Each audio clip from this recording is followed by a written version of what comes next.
أمطرت في الخافقين سماؤه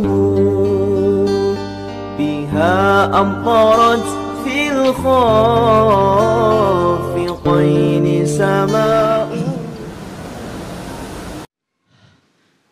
Di jilid 3 ini kita mengenalkan cara membaca tanwin, ya. A, an, ba, ban, da'aban. Mari.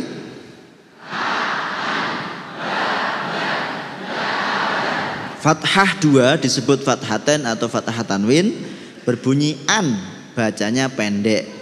Pendek itu bukan an, ya, atau da'aban, ya, itu keliru, ya. Bacanya pendek. Alif atau ya atau alif sesudah fathaten dianggap tidak ada, nggih, kados seperti contoh yang bawah, ya, ada fatan, duhan, hudan. Nah, itu alif atau ya-nya tidak terbaca. Rutoban, auruban dan seterusnya. Fathatain. Halaman 5 mengenalkan kasrotain atau kasroh tanwin. In, nabain. Mari. Harus terbaca in, jangan sampai in, ya. Nabain, hamain, syai'in. Nah, itu jangan sampai, harus bunyinya i, ya, in.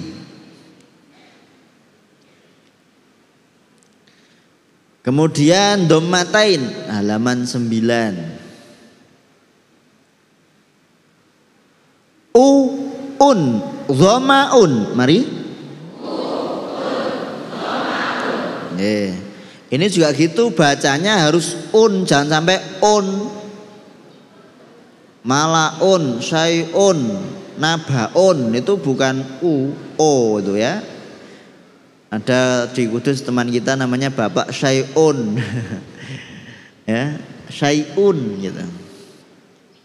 Ini harus diperhatikan karena kalau masih kecil kan sebenarnya mudah dipelajari, diajari dan mudah nempel gitu. Kalau ngajarinya udah enggak tepat, ya seterusnya susah, ngerubahnya malah susah.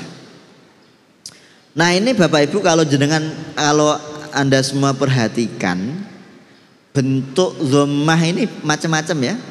Ada yang wawu tumpuk gitu, ya.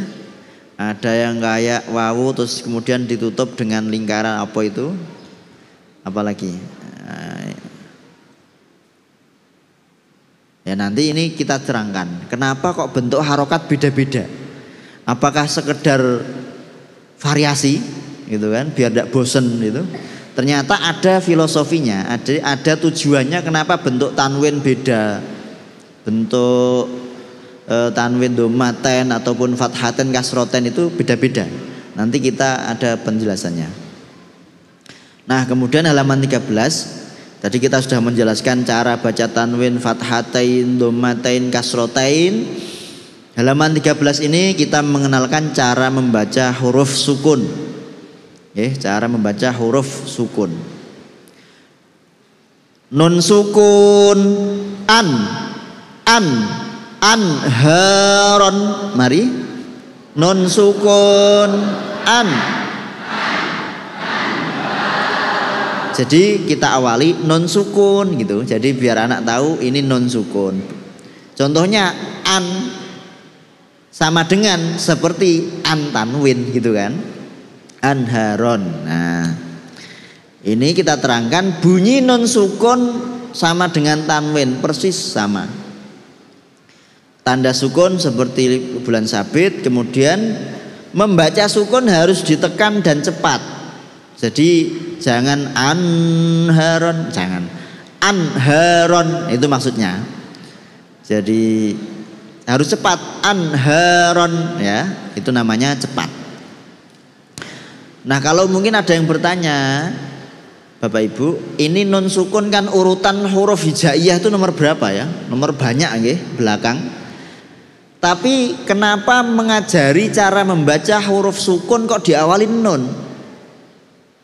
Ya, kalau di sini kita awali dengan nun. Kenapa? Karena nun ini satu yang paling mudah, sebab pada dasarnya anak-anak itu sudah kita ajarkan cara membaca nun sukun, atau bahkan sudah bisa cara baca nun sukun ketika kita mengajarkan cara baca tanwin.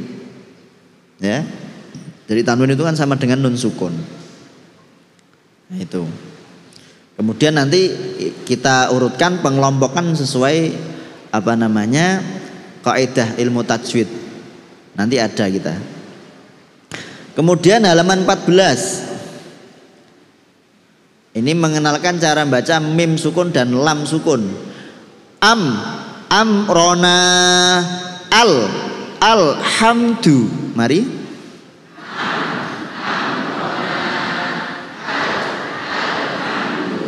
Ya, alhamdu ya, jangan alhamdu.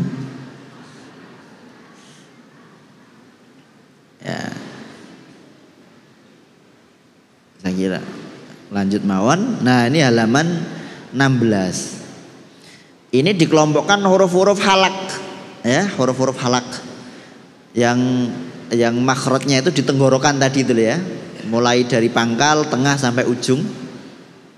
Kita baca dika, mari. Laka. Soha.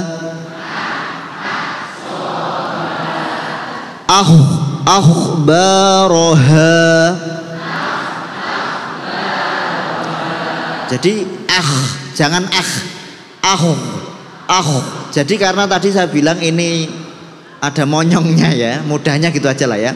Jadi Jadi ketika sukun pun harus kelihatan jangan baroha. Mari.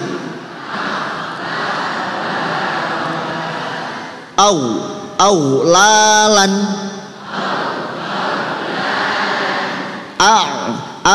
Butuh.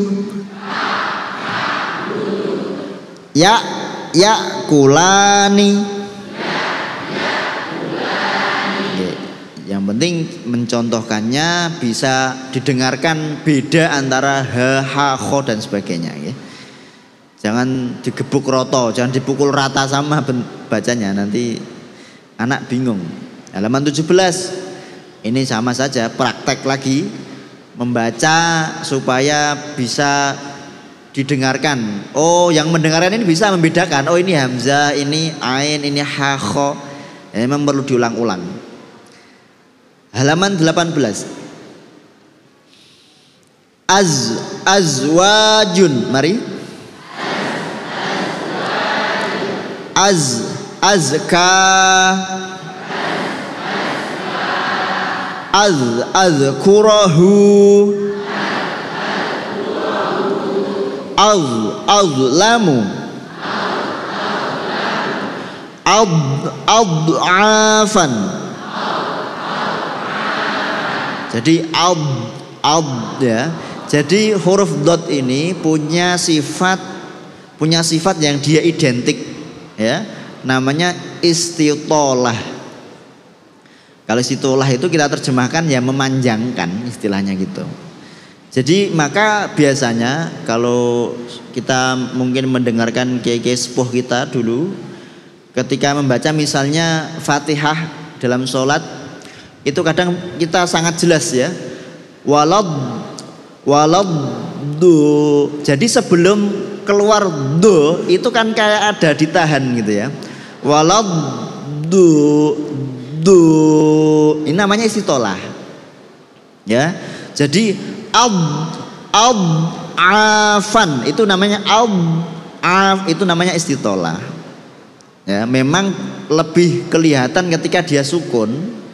Ya, kalau di fathah, di kasrah atau berharokat hidup dia kurang kelihatan. Tapi ada istitolah.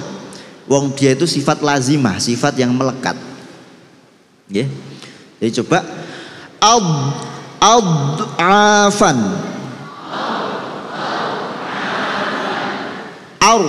Arbaban. Ya, ini karena ro tafkhim, jadi harus ar. Ya. Arbaban. Mari. Afwajan. Nggih. Halaman 19 ini latihan senam mulut ya. Ini buat evaluasi lagi, mengulang-ulang. Memang huruf-huruf yang lumayan susah buat anak-anak, apalagi wong bapaknya anak-anak kadang juga kesusahan ini ya. Baik, halaman 20. Asbaton. Mari. As'aluka. Ashhadu. Asdaqu. Asmaro. Atba'ahu. Akbaru. Jadi jangan ak. Jadi ada, kalau saya perjelas ya, ini saya perjelas, tapi nggak sampai segitu ya. Pokoknya ada nafas yang keluar. Ya. Jadi bahkan ketika dia sukun di akhir kalimat, misalnya mingka, wakafnya bagaimana cara bacanya? Mink. Jangan mingke. Mink. Jadi hamesnya kaf tetap harus ada. Ya, nanti itu ada di jilid berapa ya? 5 ya. Nggih. Nanti kita perjelas lagi di sana. Halaman 23. Nggih, qalqalah. Langsung kita lompat 23. Abwaba. Mari.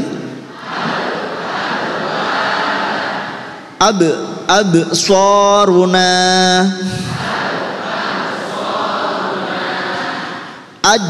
Ajrahu. Adbaraha.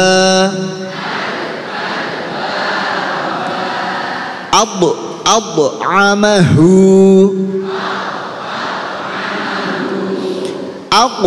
Aqwataha. Nggih, yang penting mantul. Mantul, mantap betul ya. Nah, pantulan ini diusahakan sealami mungkin. Maksudnya tidak dibuat-buat gitu loh. Mantulin dari mana toh? Pantulan ini kan berasal dari penekanan pada huruf sebelumnya, huruf hidup. Misalnya contoh absaruna, pantulan ini berasal dari tekanan kita pada lafal a. Jadi ketika kita menekan ya pasti mantulnya ya kencang gitu. Kalau a-nya enggak bertenaga, sama kalau kita main apa ya, bekel kalau di Jawa, apa namanya? Bekel ya. Kalau kita lempar, kalau kita cuman lepas begini itu bendalnya itu ya. Tapi kalau kita, sekali lagi pantulan ini alami. Jadi pantulan karena tekanan pada harokat hidup sebelumnya. Jadi bukan itu bukan itu yang dimaksud pantulan itu bukan, tapi karena pantulan dari harokat hidup sebelumnya. Maka kadang beda orang, beda-beda hasilnya. Satu orang saja beda ketika kita bangun tidur sholat subuh baca tabbat yada abi lahabi wa tab, masih ngantuk jadi ya enggak. Tapi kalau pas seger ya, maghrib habis buka ya, habis buka puasa misalnya, tenaganya full ya, watab. Yang penting mantul gitu. Baik, halaman 28. Ini kita pelajarannya tentang huruf tasdid. Jadi huruf tasdid itu kan sama dengan huruf double atau huruf 2 jejer ya, sama. Yang satu atau yang pertama sukun atau mati, yang kedua hidup. Ini kan huruf tasdid. Nah, karena dia huruf double, yang satu sukun jejer, berarti cara bacanya juga ada penekanan, ya. Allah, Allah, Allafa. Mari.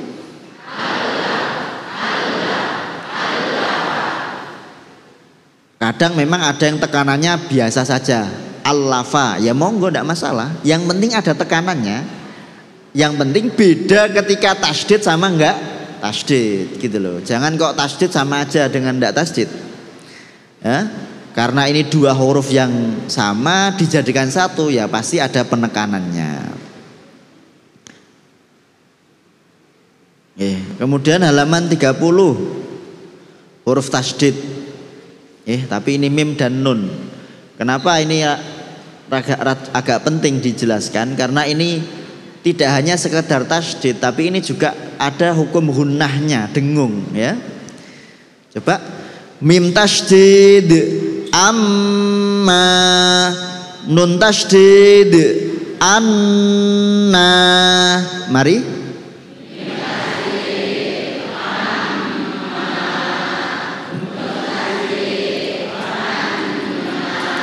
Jadi nun dan mim tasdid harus dibaca dengung yang lama atau dua harokat satu alif, ya, atau satu alif.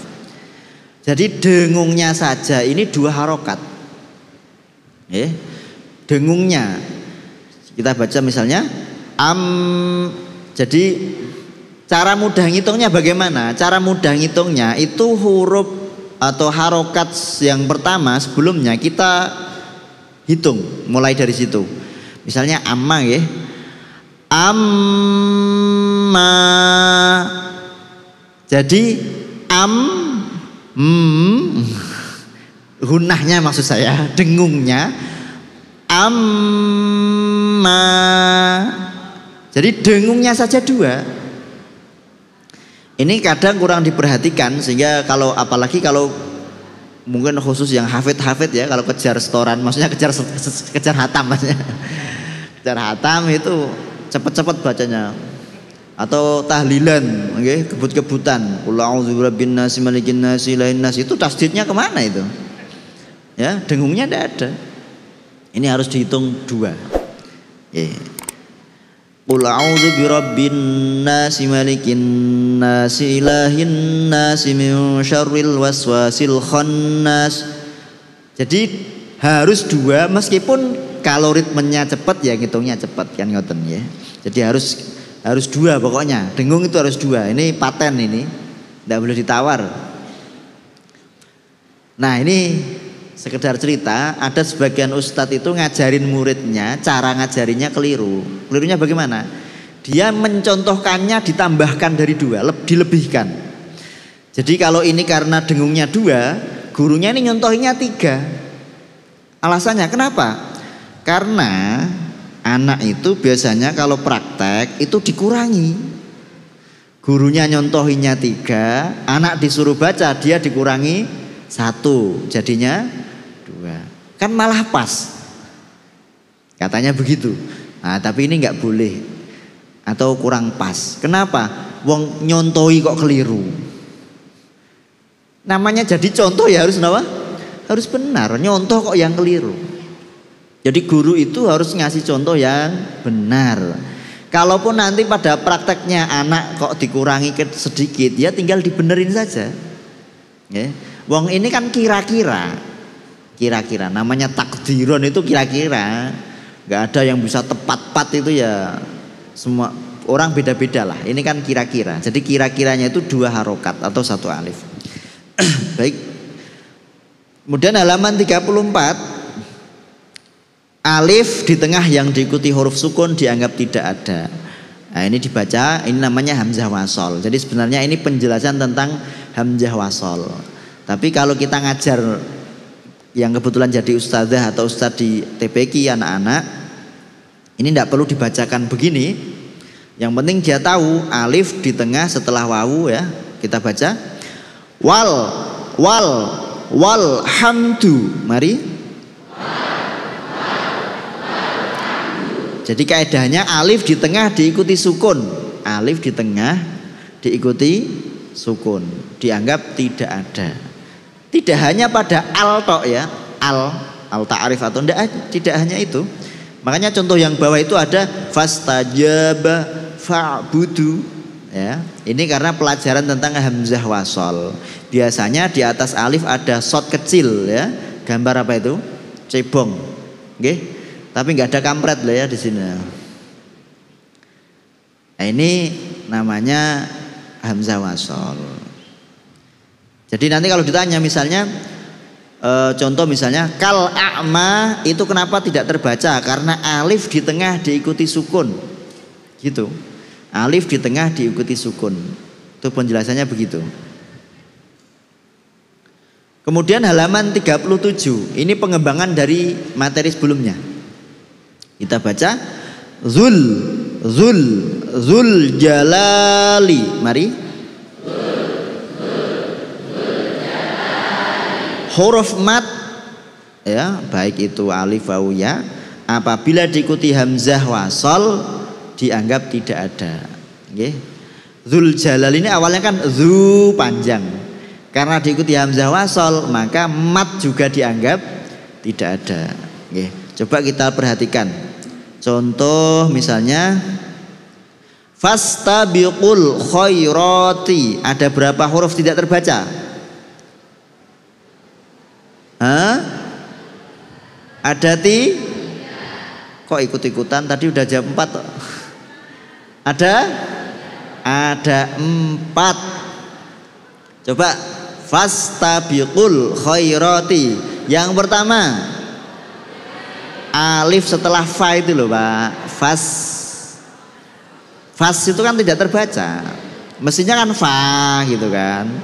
Itu kenapa tidak terbaca? Pelajaran barusan tadi, karena alif di tengah diikuti sukun, begitu penjelasannya. Fas kenapa tidak terbaca? Karena alif di tengah diikuti sukun. Yang kedua apa? Wawu, fastabiqu, mestinya panjang ya, ku. Kenapa tidak terbaca? Karena huruf mad diikuti hamzah wasol, kan pelajaran halaman ini ya. Huruf mad apabila diikuti hamzah wasol dianggap tidak ada. Oke, fastabiqul. Kenapa wawu tidak terbaca? Karena huruf mad diikuti hamzah wasol. Kemudian yang ketiga huruf apa? Ada alif yang setelah wawu ya. Kenapa tidak terbaca? Pelajaran jilid 2 tadi. Qalu tadi loh. Qalu tadi loh. Kenapa tidak terbaca? Karena jawaban mudahnya ya karena di atasnya ada lingkaran. Ada tanda apa? Lingkaran. Itu betul, jawaban itu betul. Ya, atau yang lebih panjang karena huruf mad diikuti, karena alif jatuh setelah huruf mad wawu, itu huruf jawaban panjangnya begitu. Tadi kan gitu, qalu nggih, wawu sukun nggih. Karena alif jatuh setelah wawu sukun, itu tidak terbaca. Kemudian yang keempat tidak terbaca lagi apa? Alif lagi ya, fastabiqul khairat. Kenapa? Karena alif di tengah diikuti sukun, begitu jawabannya. Ini kan akumulasi dari penjelasan-penjelasan sebelumnya. Jadi makanya kaidah-kaidah itu kalau bisa memang betul-betul dihafal. Fastabiqul khairat, berapa? Ada 4. Kenapa fas alifnya tidak terbaca? Alif di tengah diikuti sukun. Kenapa ini nggak terbaca? Nah, ini supaya anak betul-betul faham, nyantol gitu ya. Kemudian halaman 39 tasydid ya. Wattaba'a. Mari. Alif diikuti tasydid sama dengan alif diikuti sukun. Maksudnya tidak terbaca ya. Asalnya kan wattaba'a. Ya, tapi karena dia diikuti tasydid, maka dia tidak terbaca. Bila sebelumnya ada huruf mat juga tidak dibaca. Contohnya apa? Banyak apa tadi? Ini yang di bawah ini. Idza tasaqu, nggih, idza ittasaqa, mestinya begitu ya. Illat tibaa, ini ada huruf matnya ikut tidak terbaca. Dan contoh lain. Baik, halaman 41. Ini kalau biasanya di materi tajwid kaidahnya tentang al apa? Syamsiyah. Tapi kalau kita terangkan al syamsiyah adalah Allah, ini panjangan. Maka kaidahnya singkat. Lam yang tidak berharokat dianggap tidak ada. Namanya nggak ada ya nggak terbaca. Arro, ar-Rahmanu. Mari. Arro. Ya, at-Tawwabu dan seterusnya. Jadi al atau lamnya karena tidak berharokat dianggap tidak ada. Dan itu kalau Anda cek di mushaf memang tidak ada harokatnya lam itu. Kemudian halaman 42. Alif lam diikuti tasdid termasuk hamzah wasol. Bila di tengah dianggap tidak ada. Alif lam diikuti tasdid, bila di tengah dianggap tidak ada. Wasyamsi. Mari.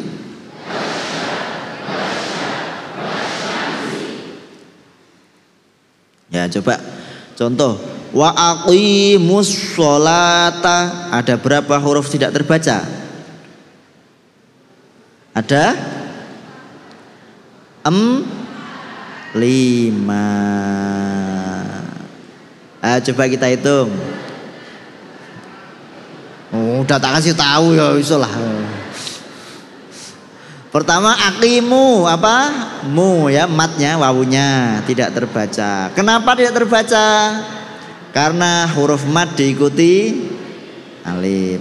Kemudian alif setelah wawu tidak terbaca. Kenapa? Karena ada tanda. Nah itu tidak apa-apa. Kemudian ini alif lagi tidak terbaca karena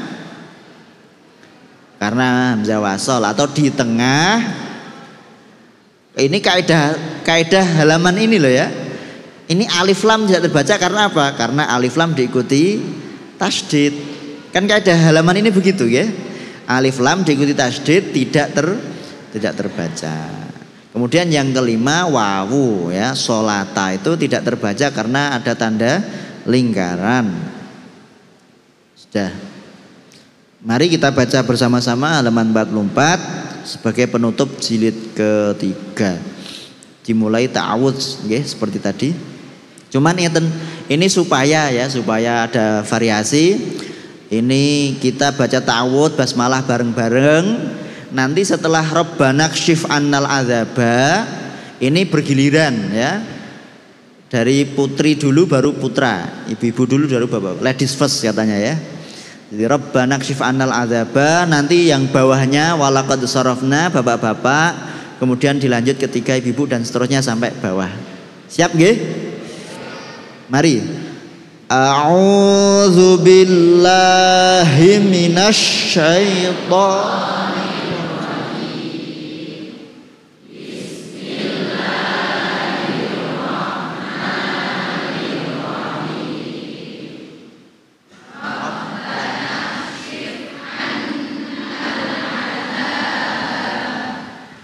bentar, annal azaba. Anak belum tahu cara baca wakaf. Jadi kita baca apa adanya dulu ya. Sekali lagi diulang, mari. Rabbana kshif azaba wala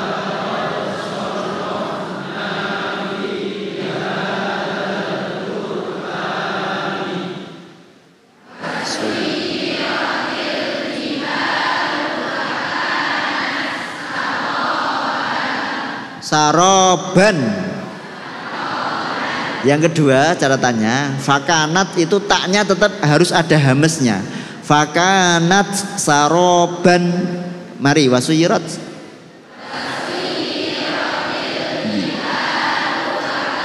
Nat saroban.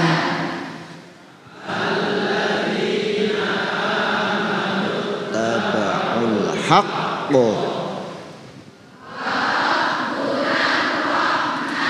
Nul musta'anu.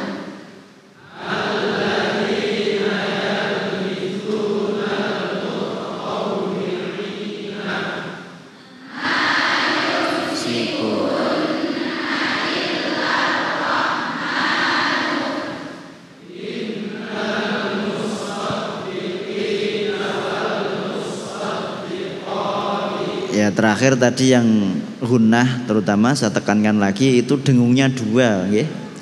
Jadi saya kita dengar inna tadi ada langsung innal, itu belum dua itu. Innal. Jadi dengungnya saja dua. Innal musaddiqina wal musaddiqati, ya. Inna ma yumsikuhunna, harus dua, ya. Saya kira itu saja catatannya sudah bagus semua.